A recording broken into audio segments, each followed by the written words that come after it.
ಇವತ್ತಿನ ವಿಷಯ ಆಹಾರ ಪದ್ಧತಿ. ಸೊ ನಮ್ಮ ದೇಶದಲ್ಲಿ ಪ್ರಿಡಾಮಿನೆಂಟ್ಲಿ 2 ಡಿವಿಷನ್ ಇದೆ. ಒಂದು ನಾರ್ತ್ ಇಂಡಿಯನ್ ಫುಡ್, ಒಂದು ಸೌತ್ ಇಂಡಿಯನ್ ಫುಡ್ ಅಂತೇಳಿ. ನಾರ್ತ್ ಇಂಡಿಯನ್ ಫುಡ್ ನಾರ್ತ್ ಇಂಡಿಯನ್ಸಿಗೆ ಇಷ್ಟ, ಸೌತ್ ಇಂಡಿಯನ್ ಫುಡ್ ಸೌತ್ ಇಂಡಿಯನ್ಸಿಗೆ ಇಷ್ಟ ಅಂತ ಒಂದು ಪರಿಕಲ್ಪನೆ ಇದೆ. ಅದು ಯಾಕೆ ಅಂತ ಹೇಳಿದ್ರೆ, ನಾರ್ತಲ್ಲಿ ಏನು ಬೆಳೆಯುತ್ತೆ, ಅವರು ಯಾವ ವ್ಯಂಜನಗಳು ಮಾಡಿದರು ಅಂದರೆ ರೋಟಿ ಮಾಡಿದರು, ಅವ್ರಿಗೆ ಈಸಿ ಅದು ಮಾಡೋದಕ್ಕೋಸ್ಕರ. ಯಾಕಂದರೆ ರೈಸ್ ಬೆಳೆಯಲ್ಲ, ಅಲ್ಲಿ ಗೋಧಿ ಇತ್ತು, ಗೋಧಿ ಬೆಳೀತಾ ಇತ್ತು, ಅದಕ್ಕೆ ಗೋಧಿ ಯೂಸ್ ಮಾಡ್ತೇವೆ.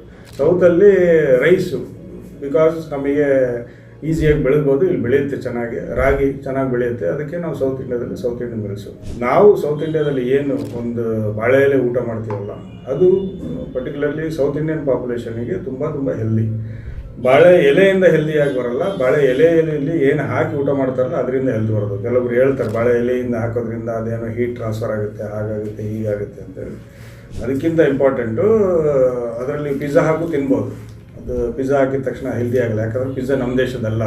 ಅದನ್ನು ಆಯುರ್ವೇದದಲ್ಲಿ ಸಾತ್ಮೆ ಅಂತ ಹೇಳ್ತಾರೆ. ಅಂದರೆ ನೀವೇನು ಊಟ ಮಾಡಿ, ನೀವು ಸಣ್ಣವರಿದ್ದಾಗಲಿಂದ ಏನು ತಿಂದು ಬೆಳೆದಿದ್ದೀರಾ ಅದು ನಿಮ್ಮ ಬಾಡಿಗೆ ಅಡ್ಜಸ್ಟ್ ಆಗಿರುತ್ತೆ. ಅದನ್ನು ನಾವು ಸಾಧನೆ ಅಂತೀವಿ. ನಾವು ಇವತ್ತು ಹೇಳೋದು, ಆಯುರ್ವೇದದಲ್ಲಿ ಹೇಳೋದು ಅಂದರೆ ನಿಮ್ಗೆ ಏನು ಸಾಧನೆ ಆಗಿದೆ ಅದನ್ನೇ ಊಟ ಮಾಡಿ ಅಂತ.